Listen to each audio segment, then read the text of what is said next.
কৃষ্ণ একদা মধু ও কৈটব নামক অসুরদের সংহার করেছিলেন। তাই কৃষ্ণকে মধুসূদন বলে অভিহিত করা হয়। অমিত বাবু হাত তুলেছেন কেন? কোনো প্রশ্ন আছে? অমিত মিত্র প্রভু।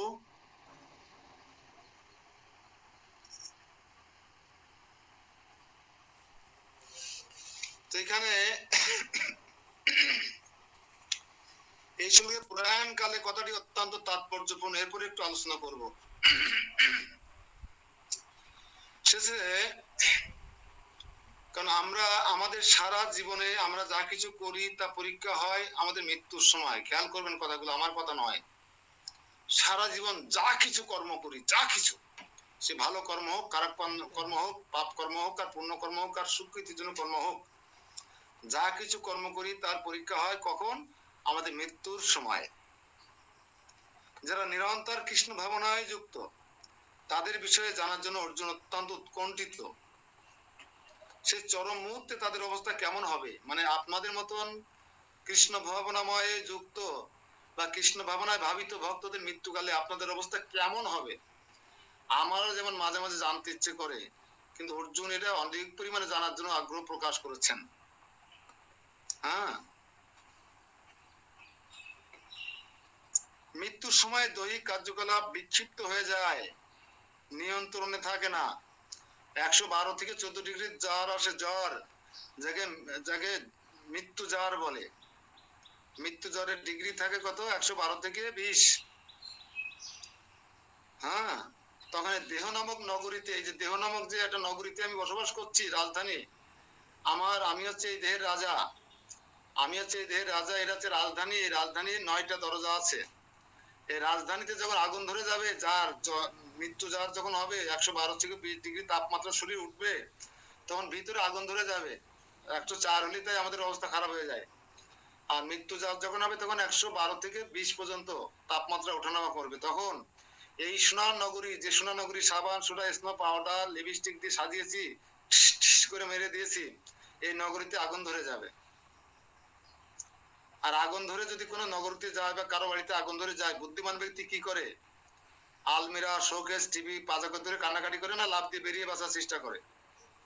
নিশ্চয়ই বুদ্ধিমান ব্যক্তি ওই 21 ইঞ্চি এলইডি কালার টিভিটা ধরে কান্না করবে না, লাভ দিয়ে নিজে আগে বাঁচার চেষ্টা করবেন।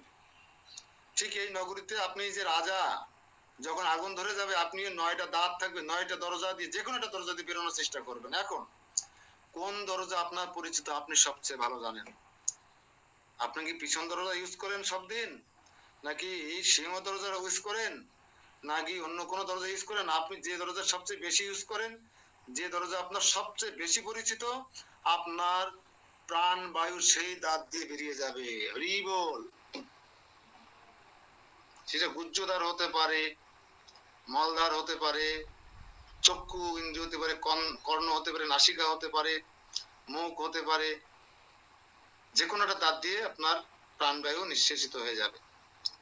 নির্ভর করছে আপনি কোন দ্বারটা সবচেয়ে বেশি ব্যবহার করেন। নবদ্বার, দেহ নামক নগরীর 9টা দরজা দিয়ে যে কোনো একটা দরজা দিয়ে আপনাকে পালিয়ে যেতে হবে যখন নগরীতে আগুন ধরে যাবে।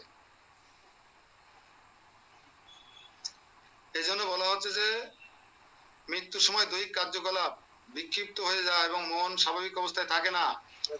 হ্যাঁ, হরিনাম করার মতন অবস্থায় মন থাকে না। এইভাবে দেহের অস্বাভাবিক অবস্থা বিচলিত হয়ে তখন পরমেশ্বরকে স্মরণ করা সম্ভব নাও হতে পারে সাধুগণ।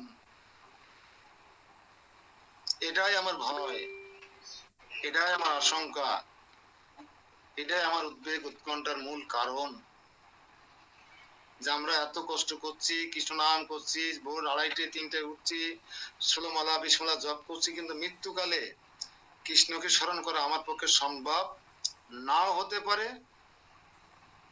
এটা একটা প্রশ্ন আকারে রাখুন, যাতে পরে স্মরণ করার সুযোগ পাই আমরা। প্রশ্ন হচ্ছে, প্রয়াণকালে ভগবত ভক্তের কি রূপ গতি হতে পারে বা কি রূপ গতি হয়? প্রয়াণকালে কৃষ্ণ ভাবনায় যুক্ত ভক্তের কি গতি লাভ হয়? প্রশ্ন আবার বলছি, প্রয়াণকালে, একটু সাধু ভাষায় বললাম, কৃষ্ণ ভাবনায় যুক্ত ভক্তের কি গতি লাভ হয়? দেবরাজ বাবু আসেন ক্লাসে, বা নমিতা মাতাজি, আপনারা কি লেখার সুযোগ পান?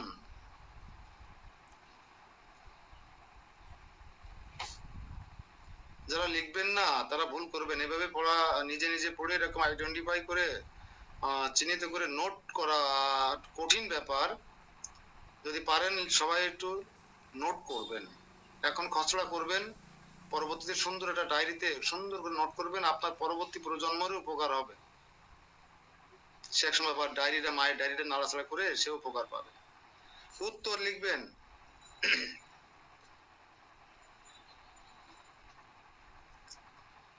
মৃত্যুর সময়ে দৈহিক কার্যকলাপ বিক্ষিপ্ত হয়ে যায়।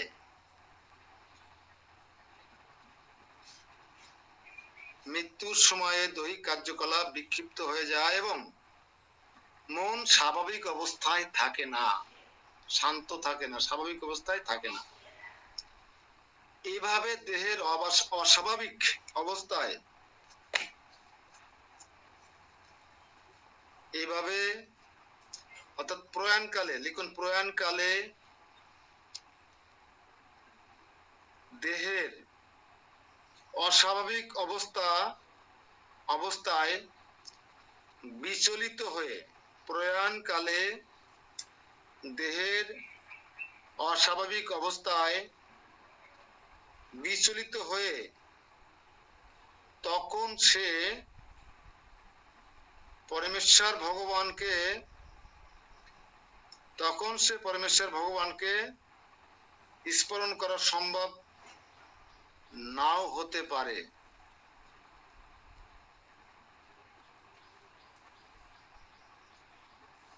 অত সস্তা নয়।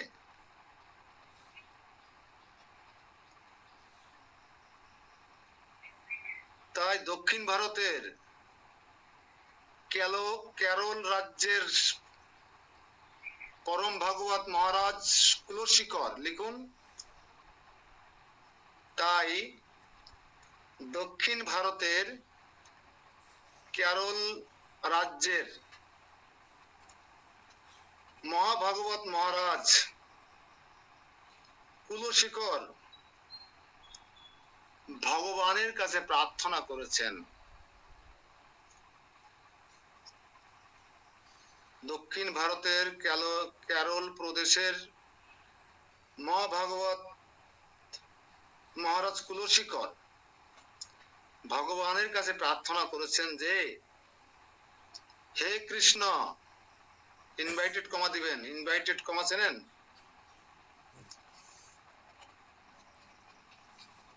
ওয়ার্ডের উপরে বাম পাশের কোনায় দুইটা কোলন চিহ্ন মতন দেখতে, হে কৃষ্ণ, কমা, আমার শরীর এখন সুস্থ। দেখুন মৃত্যুবরণ করে শিখতে হয় কিভাবে।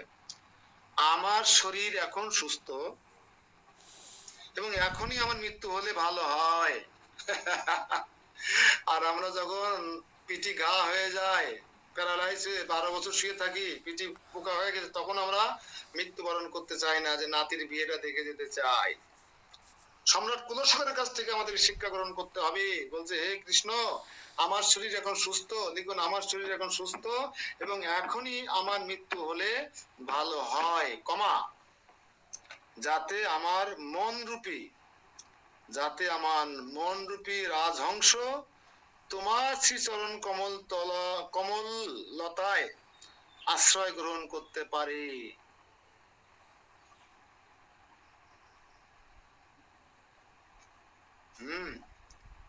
আবার বলছি, হে কৃষ্ণ, আমার শরীর এখন সুস্থ এবং এখনই আমার মৃত্যু হলে ভালো হয়, যাতে আমার মন রূপী রাজহংস তোমার শ্রী চরণ কমল লতায় আশ্রয় গ্রহণ করতে পারে। তাহলে আমাদের কি মৃত্যুবরণ করার উপযুক্ত সময় কখন হয়েছে কারো? এখনো আপনারা যারা ক্লাসে আছেন, উপযুক্ত সময় কারো হয়েছে যে এখন মৃত্যুবরণ করলে ভালো হয়, হে কৃষ্ণ এখন আমার মৃত্যু দাও, এরকম বলার মতো কেউ আছেন? হয়েছে কারো? আমাদের কারো হয়নি এখনো। মেয়েরে বিয়ে দিলাম 2 বছর আগে ইন্ডিয়ায়, 2 বছর হয়নি এখনো। এখন নাতির মুখ দেখতে পারলাম না। আর এখনই ওরই বলে যদি আমরা কি রাজা খুললো শিকড় নাকি? কোথায় চৈতন্য প্রভু, কি রিটায়ারমেন্টে যাওয়ার সময় হলো? কি মনে হয়? হরি বল। তো আমাদেরকে কুলশিখরের কাছে অনেক শিক্ষা গ্রহণ করার আছে। কুলশিখরের প্রার্থনা যদি আপনারা পড়েন, অবাক হয়ে যাবেন। সম্রাট কুলশিখরের কি প্রার্থনা, যে এখন আমার উপযুক্ত সময়, এখন আমার সুস্থ সবল আছি, সুস্থ আছি, চেতনা উন্নত আছে, সমঞ্চত আছে, এখন আমার মৃত্যু হলে ভালো হয়, তাহলে আমি তোমাকে স্মরণ করতে করতে দেহ ত্যাগ করতে পারবো। কারণ এই শ্লোকের, এই অধ্যায়ের 5 নম্বর শ্লোকে অবশ্যই আমরা শিখবো কিভাবে মৃত্যুবরণ করতে হয়। এই সমস্ত প্রশ্ন ছিল অর্জুনের। এখন কৃষ্ণ পরমেশ্বর ভগবান শ্রীকৃষ্ণ অর্জুনের প্রশ্নের সুন্দর উত্তরগুলো এখন প্রদান করবেন। শ্লোক নম্বর 3, শ্রী ভগবান উবাচ অক্ষরম ব্রহ্ম পরমম স্বভাব অধ্যাত্ম ব্রহ্ম অধ্যাত্ম আত্মনোচ্যতে ভূত ভাবোদ্ভব অপর বিসর্গ কর্ম সংগীত। পরমেশ্বর ভগবান শ্রীকৃষ্ণ বললেন, নিত্য বিনাশ রহিত চিন্ময় জীবকে বলা হয় ব্রহ্ম। এখন প্রশ্ন হচ্ছে ব্রহ্ম কাকে বলে? দেখুন প্রশ্ন সঙ্গে সঙ্গে, ব্রহ্ম কাকে বলে?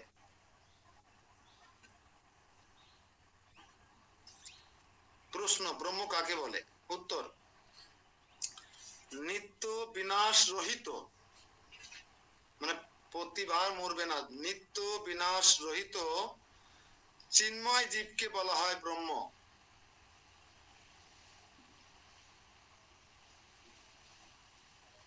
নিত্য বিনাশ রহিত। ক্যামেরা সবাই অন রাখুন, কে লিখছেন কে লিখতে পারছেন আমাকে ইশারা করবেন। সবাই ক্যামেরা অন রাখুন। পরীক্ষার হলে সবাই যদি পদ্মা খাতা মুড়িতে থাকেন, তাহলে আপনি নকল করছেন না ঘুমাচ্ছেন না লিখছেন কি করে বুঝবো? নিত্য বিনাশ রহিত চিন্ময় জীবকে বলা হয় ব্রহ্ম। প্রশ্ন ছিল তারপর অধ্যাত্ম কাকে বলে? প্রশ্ন করেছিলেন কৃষ্ণ, অর্জুন অধ্যাত্ম কাকে বলে? প্রশ্ন আবার, অধ্যাত্ম কাকে বলে?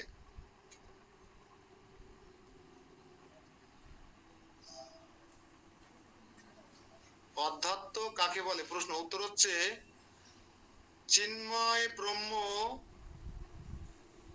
চিন্ময় ব্রহ্ম তার নিত্য স্বভাবকে, অর্থাৎ না তার চিন্ময় ব্রহ্মের নিত্য স্বভাবকে বলা হয় অধ্যাত্ম। চিন্ময় ব্রহ্মের নিত্য স্বভাবকে বলা হয় অধ্যাত্ম।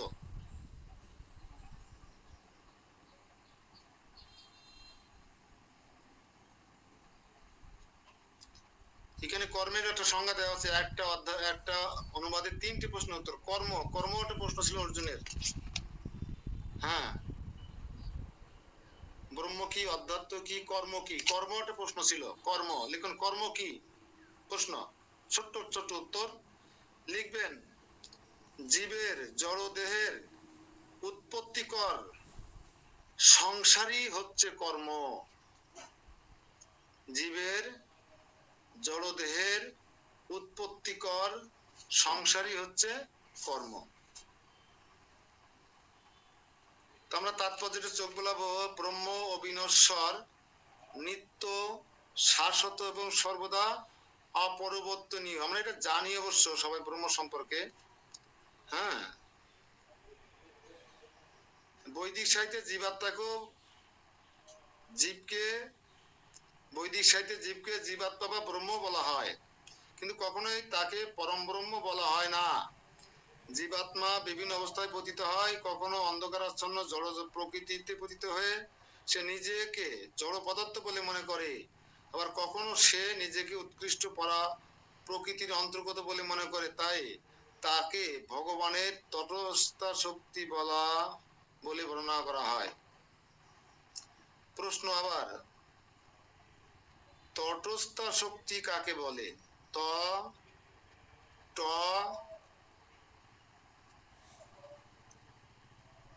দন্তস্বয় থয় আকার, তটস্থা শক্তি কাকে বলে?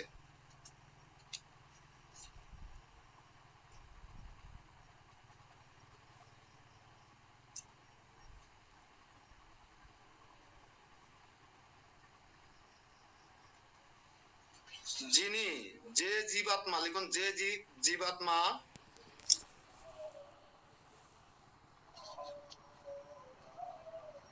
নিকৃষ্ট নিকৃষ্ট জড় প্রকৃতিতে অথবা উৎকৃষ্ট চিন্ময় জগতে, উভয় জগতে, চিন্ময় উভয় জগতে অবস্থান করতে পারেন, তাকে তটস্থা শক্তি বলা হয়। উভয় জড়া প্রকৃতি, চিন্ময় প্রকৃতি, উভয় প্রকৃতির মধ্যস্থলকে বলা হয় তটস্থা শক্তি। যেমন নদীর তট বা সমুদ্র তট বলা হয় না, সমুদ্র তট কেমন? বামে ঝাঁপ দিলে সমুদ্র, ডাইনে ঝাঁপ দিলে স্থলভাগ, এটা তটস্থা, তট, নদীর তট, সমুদ্র তট। ঠিক তটস্থ শক্তি হচ্ছে সেটা প্রকৃতি হতে পারে, জড়া প্রকৃতি হতে পারে, তার মাঝখানটাকে বলা হয় তটস্থ শক্তি। জড়া আর পরা প্রকৃতির মধ্যস্থলকে বলা হয় তটস্থ শক্তি। ক্লিয়ার?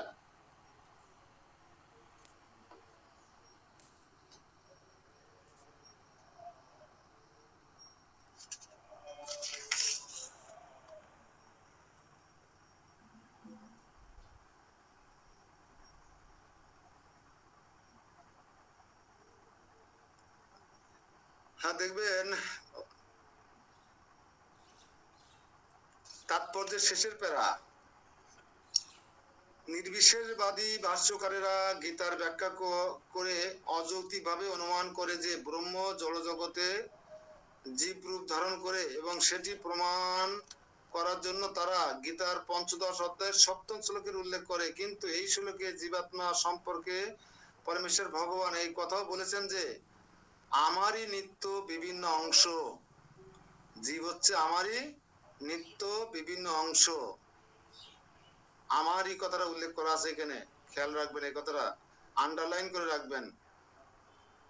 হ্যাঁ, ভগবানের অনুসদৃশ্য অংশ জীবাত্মা জড়জগতে পতিত হতে পারে, কিন্তু পরমেশ্বর ভগবান অচ্যুত কখনো পতিত হন না। হিমালয় পর্বত আর একটা ছোট্ট পাথর গুণগতভাবে এক হলেও পরিমাণগতভাবে অনেক পার্থক্য। একটা পাথর যে কোনো অবস্থান থেকে পতিত হতে পারে, কিন্তু হিমালয় কখনো পাথরের মতো পতিত হতে পারে না।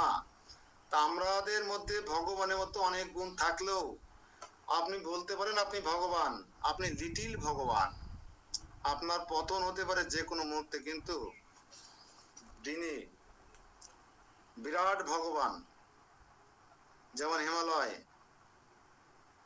আপনার ভগবানকে যদি হিমালয়ের সঙ্গে তুলনা করা হয়, আপনার সঙ্গে তার ঢেলার সাথে বা একটা ছোট্ট নুড়ি পাথরের সঙ্গে তুলনা করা হয়, তাহলে নুড়ি পাথরের অস্তিত্ব যে কোনো মুহূর্তে অবস্থান পরিবর্তন হতে পারে, কিন্তু হিমালয়ের অবস্থানের কোনো পরিবর্তন হয় না, সে কখনো পতিত হয় না।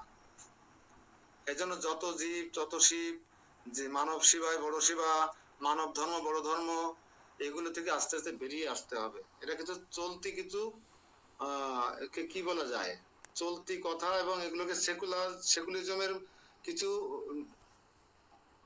বাক্য যেটা প্রয়োগ করে তারা তাদের ব্যক্তিগত স্বার্থ চরিতার্থ করতে চায়, নিজে যশ খ্যাতি প্রতিষ্ঠা প্রজা লাভের জন্য, ভোট ব্যাংক বা অন্য কিছু রাজনৈতিক কূটনীতি থেকে উত্তীর্ণ হওয়ার জন্য তারা এই জাতীয় কিছু বাক্য প্রয়োগ করে সাধারণ মানুষকে বিভ্রান্ত করতে চায়, যারা শাস্ত্র অধ্যয়ন করে না। হরে কৃষ্ণ।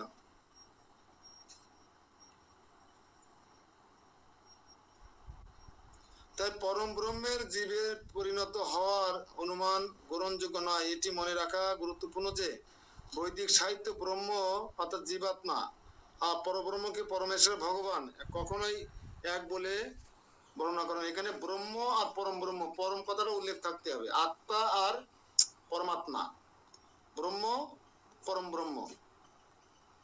এই ব্রহ্ম মানে হচ্ছে আত্মা আর পরম ব্রহ্ম হচ্ছে পরমাত্মা। আমি কি ব্রহ্ম না পরম ব্রহ্ম? আমি কি আত্মা না পরমাত্মা? আমরা তো এটা শিশুকাল থেকে বুঝে যাচ্ছি, এটা আমরা পরম ব্রহ্ম নই, আমরা ব্রহ্ম, আমরা পরমাত্মা নই, আমরা আত্মা। কিন্তু তারা বলছে এই ব্রহ্মকে একটা জীব হিসেবে গ্রহণ করছে তারা, কারা? নির্বিশেষবাদীরা গ্রহণ করে তারা পরম ব্রহ্মকে মানছে না, নিজেকে ব্রহ্ম বলে মনে করছে। তুমিও নারায়ণ, আমিও নারায়ণ। মায়াবাদীর ভাষ্য শুনিলে হয় সর্বনাশ। এই জাতীয় মায়াবাদীর ভাষ্য শুনলে আপনার সর্বনাশ হবে। হরে কৃষ্ণ। অধিভূতম খর ভাব পুরুষ অধি দৈবতম অধিযোগ্য হোম মাত্র দেহে দেহ বৃতাম্বর। এ দেহধারী শ্রেষ্ঠ নশ্বর জড় প্রকৃতিকে বলা হয় অধিভূত। সূর্য চন্দ্র আদি সমস্ত দেবতাদের সমষ্টি রূপ বিরাট পুরুষকে অধিদৈব বলা হয়। আর দেহীদের দেহান্তর্গত অন্তর্যামী রূপে আমি অধিযোগ্য। তাহলে এখানে প্রশ্ন হচ্ছে অধিভূত কাকে বলে? প্রশ্ন লিখুন, ছোট ছোট উত্তর। অর্জনের প্রশ্নগুলো লিখে রাখুন। অধিভূত কাকে বলে? উত্তর, নশ্বর জড় প্রকৃতিকে অধিভূত বলে। এই যে প্রকৃতিতে আমরা বসবাস করছি, নশ্বর জড় প্রকৃতিকে অধিভূত বলে। আশা করি ছোট প্রশ্ন লিখতে পেরেছেন। অধিদৈব কাকে বলে? অধিদৈব কাকে বলে? অধিদৈব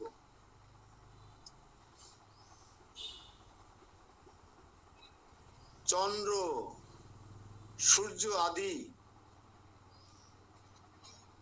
সমস্ত দেবতাদের, চন্দ্র সূর্য আদি সমস্ত দেবতাদের সমষ্টি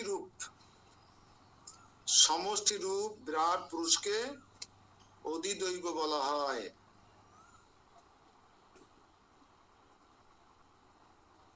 প্রশ্ন, অধিযোগ্য কাকে বলে?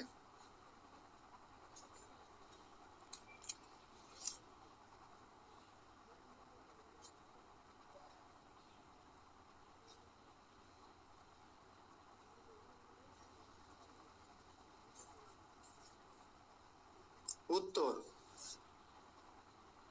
দেহীদের দেহান্তর্গত, দেহীদের দেহান্তর্গত অন্তর্যামী রূপে পরমেশ্বর ভগবান শ্রীকৃষ্ণ হচ্ছে অধিযোগ্য। এই বকুল বাবু, আপনার লেখার মধ্যে কেউ আছে আশেপাশে? লেখা হচ্ছে তো? হরে কৃষ্ণ প্রভু লেখছে। আচ্ছা, খেয়াল রাখবেন। আমি আবার বলছি যে অধিযোগ্য কাকে বলে? দেহীদের দেহান্তর্গত অন্তর্যামী রূপে পরমেশ্বর ভগবান শ্রীকৃষ্ণকেই অধিযোগ্য বলে। হরে কৃষ্ণ। তো দেখুন, সর্বক্ষণ প্রকৃতি পরিবর্তন হচ্ছে 6টা ঋতুর মাধ্যমে। খেয়াল করবেন, আমাদের দেশে অন্তত জড় দেহটাও, এই জড় প্রকৃতিতে সৃষ্ট জড় দেহটাও সাধারণত 6টি অবস্থায় প্রাপ্ত হয়। আমরা আগে জানি বিষয়টা।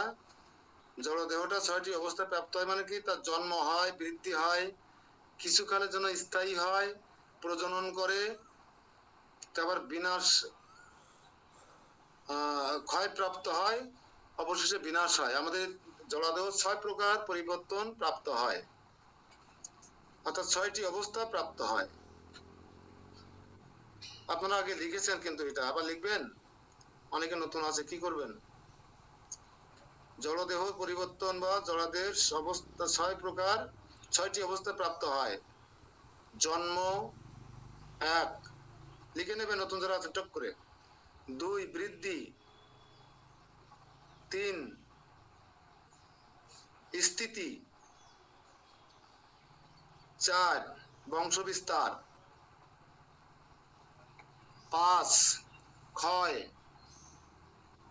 6 বিনাশ।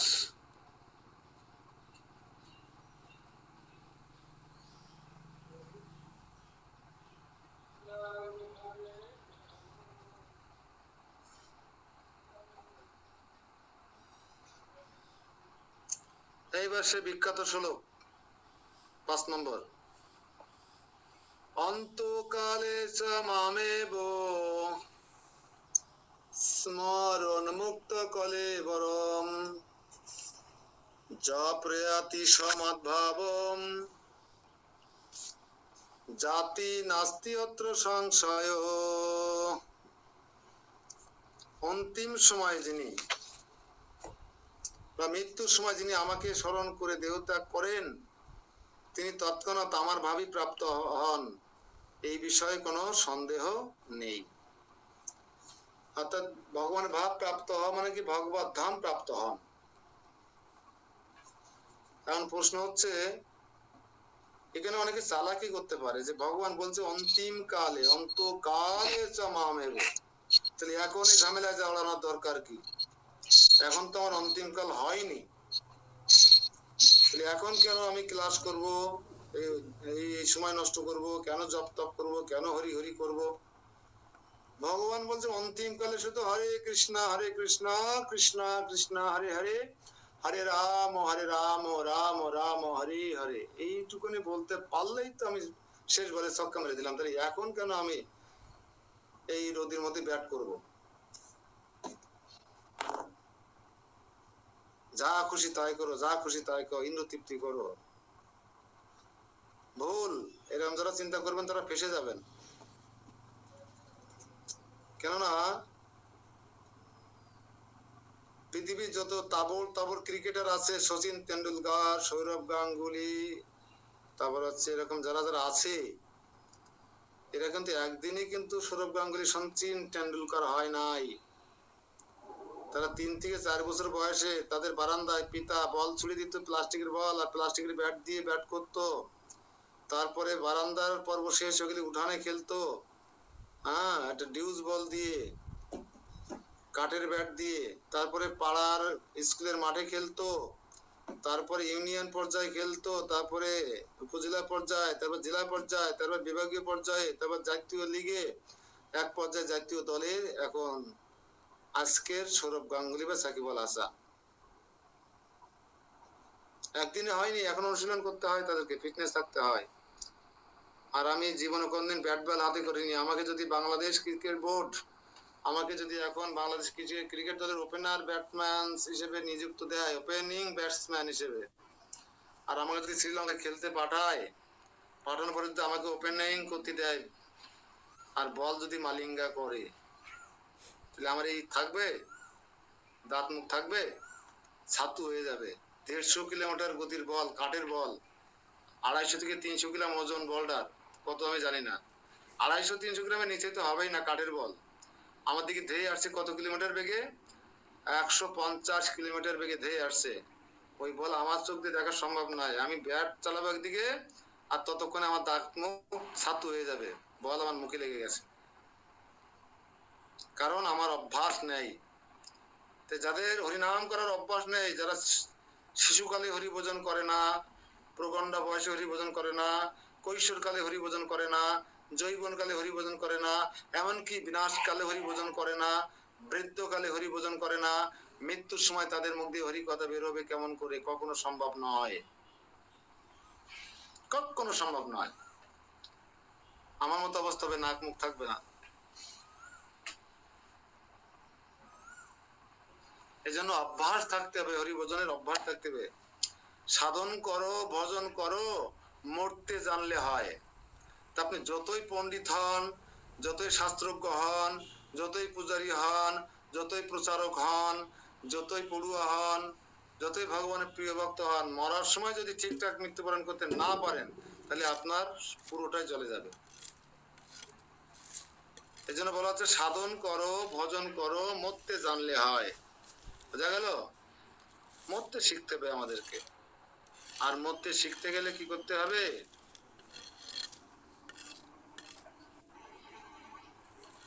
মরতে শিখতে হলে আপনাদেরকে গীতার আলোকে জীবন পরিচালনা করতে হবে। কৃষ্ণ কিভাবে মৃত্যুবরণ করতে বলছে সেটা শিখতে হবে। সেই শ্লোকটা আমরা তখন পড়ছিলাম। এই শ্লোকে কৃষ্ণ ভাবনামৃতের গুরুত্ব আরোপ করা হয়েছে। কৃষ্ণ ভাবনাময় হয়ে, কৃষ্ণ ভাবনায় ভাবিত হয়ে দেহত্যাগ করলে তৎক্ষণাৎ ভগবত ধামে প্রবেশ করা যায়। তৎক্ষণাৎ। চাবি রাধারানী নিয়ে বসে আছে আপনার জন্য, প্রভুপাদ নিয়ে বসে আছে, স্পেশাল চাবি। পিছনে দরজাতে ঢুকাই দেবে প্রসাদ হলে। আমরা যেমন পিছন দরজাতে কিছু কিছু প্রিয় ব্যক্তি ঢুকাই দিই না, ঠিক আপনাকে ভগবত ধামের পিছন দরজাতে ঢুকাই দিবে। মেন গেটে আপনাকে ফেস করতে হবে না, ভিসা পাসপোর্ট দেখাতে হবে না। বোঝা গেল? এই জন্য কৃষ্ণ ভাবনাময় জীবন যাপন করতে হবে তাপস প্রভু, অধ্যাপনা জীবনের পাশাপাশি। কারণ আপনাকে বেঁচে থাকার জন্য জীবন সংগ্রাম করতে হবে এবং সাথে সাথে মৃত্যুর জন্য প্রস্তুতি নিতে হবে। এই মৃত্যুর প্রস্তুতি আর জীবন সংগ্রাম যদি সমান্তরাল ভাবে করতে পারেন, ট্রেনের দুটি পাটির মতন, তাহলে বুঝবো আপনি সুমেধাসু, আপনি বুদ্ধিমান সম্পন্ন একজন সচেতন আত্মা। আপনি তো দেহ নন, আপনি আত্মা। বোঝা গেল? কি করতে হবে তাহলে? বেঁচে থাকার জন্য জীবন সংগ্রাম করতে হবে, এতে কোনো সন্দেহ নেই। মাস্টারি করছেন, ডাক্তারি করছেন, ব্যবসা করছেন, চাষবাস করছেন, করুন, শুধু সাথে কৃষ্ণকে যুক্ত করুন। আপনি সুখী হওয়ার জন্য রাত দিন পরিশ্রম করছেন, আপনি একা প্রচেষ্টায় কখনো সুখী হতে পারবেন না। কৃষ্ণকে যুক্ত করুন। এই জন্য কৃষ্ণ বলি যে এই জীব অনাদির বহির্মুখ, অতএব সংসার মাদি মায়া দেয় তারে নানাবিধ দুঃখ। আমরা সংসারে আসি এত নানাবিধ দুঃখ কষ্ট কেন পাচ্ছি? আমরা কৃষ্ণকে ভুলে গেছি, ভগবানকে ভুলে গেছি। সংসারের ছেলে মেয়ের স্নেহ মমতা ভালোবাসায় আর সুন্দরী স্ত্রীর ওই চাঁদ বদন দর্শন করে আমরা কৃষ্ণকে ভুলে গেছি। এই জন্য আমরা কেউ সুখী হওয়ার জন্য আপ্রাণ চেষ্টা করছি, কিন্তু কেউ প্রকৃতপক্ষে সুখী হতে পারছি না। তো বলছেন পরমেশ্বর ভগবান সকল শুদ্ধ সত্তার মধ্যে শুদ্ধতম। আমরা যতই শুদ্ধ সত্তা বা আত্মা হই না কেন, তার থেকে পরম শুদ্ধ হচ্ছে পরমেশ্বর ভগবান শ্রীকৃষ্ণ। সুতরাং নিরন্তর কৃষ্ণ ভাবনায় মগ্ন ব্যক্তিও শুদ্ধ সত্তার মধ্যে শুদ্ধতম হয়ে উঠতে পারেন। নিরন্তর কৃষ্ণ ভাবনায় যিনি যুক্ত। আমরা কে আছি? একজন ব্যক্তি হাতে দেখাবেন যে আমি নিরন্তর কৃষ্ণ ভাবনায় যুক্ত আছি, তাহলে আপনি শুদ্ধ থেকে শুদ্ধতম শুদ্ধ সত্তার অধিকারী হয়ে উঠতে পারবেন। এখানে স্মরণ শব্দটি গুরুত্বপূর্ণ। যে সমস্ত জীবেরা অশুদ্ধ, যারা কখনো ভগবত ভক্তি সাধন করেনি, তাদের পক্ষে ভগবানকে স্মরণ করা সম্ভব নয়। সরল কথা, এটা আমার কথা না, কেউ রাগ করবেন না আমার পরে। হ্যাঁ, সম্ভব নয়। অশুদ্ধ ভক্ত বা যাদের চেতনা শুদ্ধ নয়। এখন প্রশ্ন তো বলতে, তাহলে আমার চেতনা শুদ্ধ না, আমি কিভাবে শুদ্ধ করব? দিয়েছে তো মহাপ্রভু, চেত দর্পণ মার্জনম ভব মহাদেবাগ্নি নির্বাপনম শ্রেয় কৈরব চন্দ্রিকা বিতরণম বিদ্যাবোধুর জীবনম আনন্দম বর্ধনম পূর্ণমি সর্বত পূর্ণমিত সদনম সর্বত্র স্নাপনম পরম বিজয়তে শ্রীকৃষ্ণ সংকীর্তনম চেত দর্পণ মার্জনম। এই চেতনারূপ যে আয়না আছে, এখানে ময়লা পড়ে গেছে, এটা পরিষ্কার করতে হবে। ডিটারজেন্ট পাউডার কিংবা হুইল পাউডার, সাবান সুরা দিয়ে কখনো সেটা পরিষ্কার করা সম্ভব নয়। হারপিক দেবেন? হ্যাঁ, দিতে পারেন, ভালোই হবে। এক বোতল হারপিক খেয়ে ফেলবেন, হৃদয় রূপ চেতনা যে আয়না আছে মার্জন হয়ে যাবে এবং আপনিও মোটামুটি হরিবল হয়ে যেতে পারবেন। আর কোনো যন্ত্রণা আপনাকে চালাতে পারবে না। হারপিকও কাজ হবে না, শুধুমাত্র দেহের বিনাশ হবে মাত্র, আর কোনো উপকার হবে না। তাহলে কি করতে হবে? হৃদয়ে যেহেতু দর্পণ মার্জনম কিভাবে হবে, মানে মন কিভাবে পরিষ্কার করা যাবে, শুদ্ধ করা যাবে? দুটো উপায় আছে। এক হচ্ছে দুটো কাজ করবেন একসাথে, একটা হচ্ছে ওষুধ, একটা হচ্ছে পথ্য। খেয়াল রাখবেন এই কথাটা, ধ্যান দিয়ে শুনবেন। যেহেতু দর্পণ মার্জনম ভব মহৎ তাবাগ্নি নির্বাপনম, অর্থাৎ শুধু আপনার এই ভিতরের ময়লা আবর্জনা পরিষ্কার হবে না, ভিতরে যে আগুন ধরে গেছে আগুনটা নিভে যাবে না আপনার। সেহেতু তার মার্জন এই ভব মহৎ তাবাগ্নিতে আমরা জ্বলে পুড়ে মরছি, নানা দুঃখ কষ্ট ভোগ করছি, এরা চিরতরে নিভে যাবে। আপনার আর কখনো জ্বালন এই ভব তাবাগ্নিতে জ্বলতে হবে না। আর চেতনা মার্জন হয়ে যাবে কখন? আপনি যখন হরে কৃষ্ণ কৃষ্ণ কৃষ্ণ হরে হরে, হরে রাম রাম রাম হরে, এই মহামন্ত্র যখন উচ্চারণ করবেন, এটা হচ্ছে আপনার ডিটারজেন্ট পাউডার। আর জপের মালা আছে না, জপের মালা আছে মাজুনি, এই মাজুনি দিয়ে যখন ডিটারজেন্ট পাউডার লাগিয়ে আপনার মনে হরে কৃষ্ণ কৃষ্ণ কৃষ্ণ হরে হরে, হরে রাম রাম রাম হরে হরে, প্রভু কহে কহিলাম এই মহামন্ত্র, ইহা জপ গিয়া সবে করিয়া নির্বন্ধ, ইহা হইতে সর্বসিদ্ধি হইবে সবার, ইহা ছাড়া অন্য কোনো বিধি নাই আর, কি শয়নে কি স্বপনে কিবা জাগরণে, অহর্নিশি চিন্ত কৃষ্ণ বলহ বদনে, জীবে দয়া নামে রুচি বৈষ্ণব সেবন, ইহা বই ধর্ম আর নাই সনাতন। এই জন্য চেতন রূপ দর্পণকে যদি মার্জন করতে চান ওই নাম করতে হবে। এটা হচ্ছে ঔষধ। আর পথ্য কি জানেন? প্রতিদিন 2 বেলা পথ্য খেতে হবে। এই এই চঞ্চল মনটাকে যদি আপনি শান্ত করতে চান, এর দাসত্ব করবেন না, যা বলে তা শুনবেন না কখনো। আপনাকে ভুল পথে চালাচ্ছে, আমি ভুল পথে চলছি, তাই কি করতে হবে? এই মনকে প্রতিদিন সকালে ঘুম থেকে উঠে 10টা জুতোর বাড়ি মারবেন, ঠাস ঠাস করে 10টা জুতোর বাড়ি না, সকালে 10টা ঝাঁটার বাড়ি।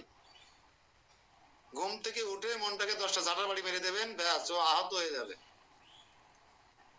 আহত হয়ে সারাদিন আপনাকে জ্বালাতন করতে পারবে না, যে মদিরালয়ে চলো, পতিতালয়ে চলো, এই সিনেমা হলে চলো, হ্যাঁ চায়ের আড্ডায় চলো, তাসের আড্ডায় চলো, আপনাকে ভাবে বিচলিত করতে পারবে না। আহত হয়ে গেছে কে? মন রূপ যে আপনার বলগা ঘোড়া, বলগা।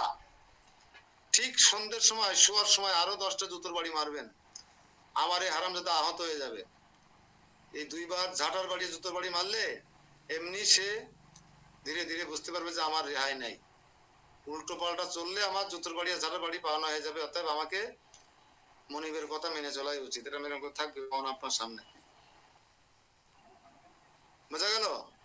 এই জন্য ওষুধ হচ্ছে চেতো দর্পণ মার্জন্য হরে কৃষ্ণ মোহাম্মদ জপমেলায় জপ করতে হবে, এগুলো হচ্ছে ওষুধ। আর পড়তে হচ্ছে সকালে 10টা ঝাঁটার বাড়ি মনকে, আর রাত্রি 10টা জুতোর বাড়ি, ব্যাস। হরে কৃষ্ণ কৃষ্ণ কৃষ্ণ হরে হরে, হরে রাম রাম রাম হরে হরে। জয় অমল প্রাণ শ্রীমদ ভাগবতম কি জয়, শ্রীমদ ভগবত গীতা যত যত কি জয়, নিত্যং ভাগবতম শিখলা সে উপস্থিত সকল ভক্তবৃন্দ কি জয়, যে পরমেশ্বর ভগবান শ্রীকৃষ্ণের জন্মাষ্টমী সমাগত কি জয়। নিতাই গৌর প্রেমানন্দে হরি হরি বল। এবার আমাদের নিত্যং ভাগবতম সেবা ক্লাস অর্থাৎ নাথমত ক্লাটের পক্ষ থেকে আপনারা কিছু কিছু